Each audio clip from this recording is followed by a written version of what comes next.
Salut, moi c'est Marion et voici la deuxième vidéo de comment s'engager pour notre environnement. Cette vidéo est consacrée à comment s'engager pour l'environnement via l'associatif. Cette vidéo, je crois que c'est ma vidéo préférée parce que je crois que c'est les infos que j'ai plus galéré à avoir quand je les cherchais.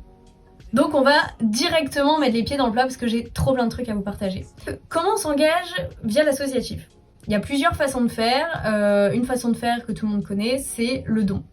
Le don, il y a plusieurs types de dons. Il y a les dons ponctuels, donc tu donnes, je sais pas, 100 € à Greenpeace par exemple et basta. Et il y a les dons réguliers. Je sais pas si on vous a déjà arrêté dans la rue, je sais que WWF font pas mal ça, ils t'expliquent leur cause et on te demande de donner 5 € par mois pour la cause qui est prélevée tous les mois sur ton compte bancaire. Le don régulier, c'est vraiment pas mal pour les associations puisque ça leur permet de pérenniser dans le temps, d'avoir une sûreté de financement. Et c'est également pas mal si t'as pas genre 100 €, 10 000 € à balancer à une asso. 5 € c'est pas grand chose par mois.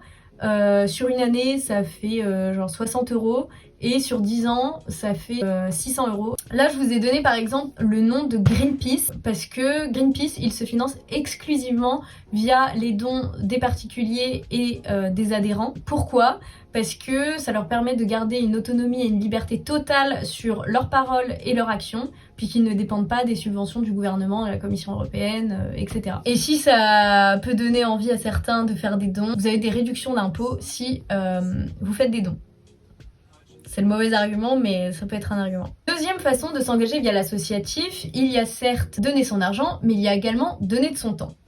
Personnellement, c'est le moyen que j'ai choisi. J'avais vraiment l'envie de rencontrer de nouvelles personnes, qui aient une autre vision du monde que les gens qui m'entouraient, d'apprendre de nouvelles choses, d'acquérir de nouvelles compétences, de me renseigner encore plus sur les sujets du climat, de la biodiversité, etc. Et de connaître également le monde associatif puisque j'ai bossé pas mal en entreprise, mais l'associatif, je ne connaissais pas vraiment, et parce que je voulais me réorienter. Pour toutes ces raisons, j'ai décidé de donner mon temps. Pour vous recontextualiser mon parcours, j'ai fini mes études en août dernier et en septembre, je cherchais à me reconvertir. Je ne voulais plus bosser en entreprise, je ne voulais plus bosser pour des causes qui ne m'intéressaient pas, qui n'étaient pas en accord avec mes valeurs. Je voulais faire quelque chose d'utile quoi. Et en fait j'ai remarqué que ceux qui apportaient le plus de bien à l'humanité, à l'environnement, à tout ce que tu veux, enfin ouais à l'humanité, c'était les assos. Donc je me suis dit bon bah du coup faut que je bosse en asso. Alors je n'ai pas trouvé de CDD au moment où j'en cherchais un.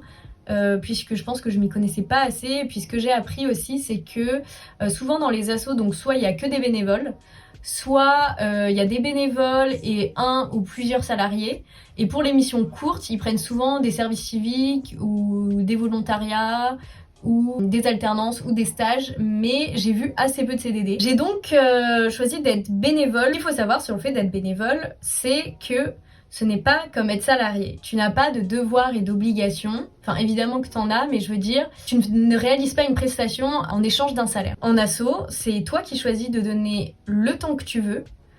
C'est toi qui choisis d'être très engagé dans l'asso ou pas vraiment. C'est toi qui choisis d'être très rigoureux dans tes tâches ou pas vraiment.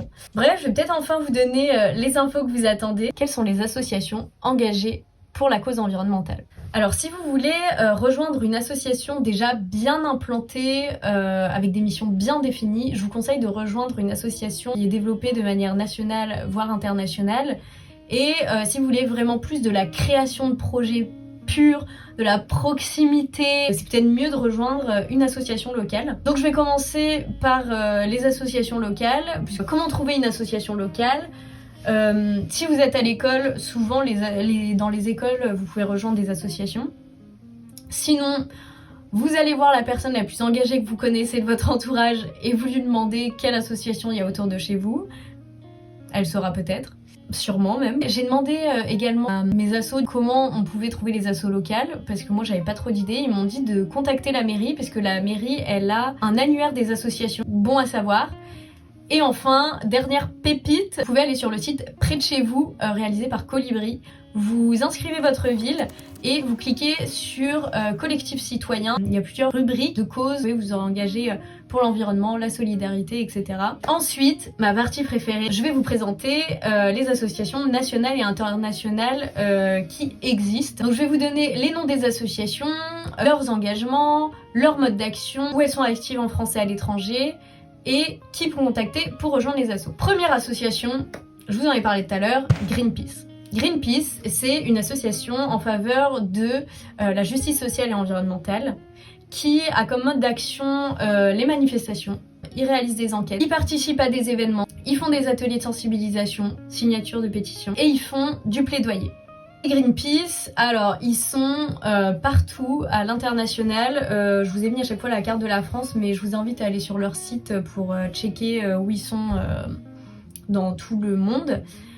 Autre chose à dire sur la localisation, c'est que si Greenpeace par exemple n'est pas dans votre ville, vous pouvez leur faire la demande directement de créer votre propre antenne chez vous si vous voulez développer un Greenpeace. Ce n'est pas partout où ils sont Greenpeace, mais je sais pas, Laval, vous faites la demande à Greenpeace et vous pourrez développer votre antenne dans votre ville. Ça vaut pour toutes les assos que je vais vous citer après. Deuxième association, c'est Surfrider qui lutte en faveur de la protection des océans. Ils font de la sensibilisation, du plaidoyer. Ils sont experts dans le domaine de la protection des océans, donc de la rédaction d'articles scientifiques, du conseil pour des collectivités, des entreprises, de gouvernements, etc. Ils réalisent également des initiatives océanes. Donc en fait, tu sensibilises sur la protection des océans en même temps de ramasser les déchets sur la plage.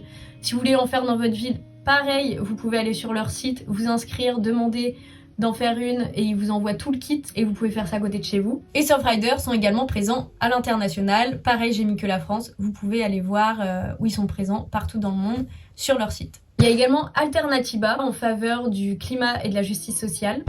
Pas de retraités sur une planète brûlée. Retraite, climat, même combat. Ils font de la désobéissance civile, donc pour vous expliquer ce que c'est la désobéissance civile non violente, rapidement, c'est faire des actions qui ne sont pas légales au nom de la justice, mais qui sont justement justes pour la cause. Donc Alternativa fait de la désobéissance civile, des ateliers, des actions en local, mais également sur les réseaux sociaux, et participe à des événements. Et Alternativa, pareil, ils sont présents à l'international. Ensuite, Extinction Rebellion lutte contre l'effondrement écologique et le changement climatique. Ils font principalement de la désobéissance civile, et ils sont présents à l'international. Les Amis de la Terre, une association en faveur de la justice sociale et environnementale. Ils font des enquêtes, de la mobilisation plaidoyer, ils mènent des actions en justice et font de la sensibilisation. Et ils sont présents à l'international. Climate, qui est basé à Paris et qui fait de la sensibilisation pour les jeunes aux enjeux climatiques par des jeunes. À 3 pôles, donc Climate, du plaidoyer, de la recherche et de la sensibilisation. Et ils sont présents aussi à l'international. Je vous invite à regarder sur leur site directement. L'association CIE en faveur de l'éducation populaire à la transition énergétique. Donc ils font de l'éducation et des actions de sensibilisation. Et ils sont présents en France. Et enfin, dernier asso, The Shift Project, qui lutte en faveur d'une économie libérée de la carbone contrainte. Et là, c'est plutôt des groupes de travail qui appuient les rapports scientifiques et les vulgarisent auprès... lors de conférences, auprès du gouvernement, auprès d'entreprises. Je sais aussi qu'ils ont un podcast et ils sont présents à l'international. Donc je vous ai fait que des screens de la France. Si vous souhaitez aller voir sur leur site les autres antennes où elles sont présentes, go for it. Donc voilà, s'engager pour une asso, c'est aussi rencontrer des personnes, s'engager pour des moments conviviaux, regarder un film ensemble, apprendre des uns et des autres en animant des ateliers en fonction de vos passions, de vos connaissances. Je sais pas si c'est la cuisine végétarienne, si c'est la biodiversité, si c'est la couture. C'est le moment en fait de partager, c'est un peu comme une nouvelle famille entre guillemets ou un nouveau groupe d'amis. Donc c'est vraiment une expérience de fou. L'associatif, et je vous conseille à tous d'essayer, peu importe le temps que vous avez, peu importe de quelle manière vous voulez y participer, peu importe vos compétences, vos connaissances, en fait c'est ça qui est top en asso, c'est que vous avez toujours votre place. Je vous ai dit que je vous donnais les contacts des assos, donc je vous ai mis en barre d'infos tous les assos dont je vous ai parlé, et le lien vous mènera directement vers le formulaire de contact ou le contact à contacter pour rejoindre l'asso en tant que bénévole ou autre. Si vous trouvez des offres d'emploi qui vous plaisent, allez-y. Bon, en espérant que j'ai pu vous éclairer sur certains sujets et vous faire gagner du temps dans votre parcours d'engagement. On se retrouve pour la prochaine vidéo qui est comment s'engager à travers son métier. Et puis bonne journée, bonne soirée et à la prochaine. Bye.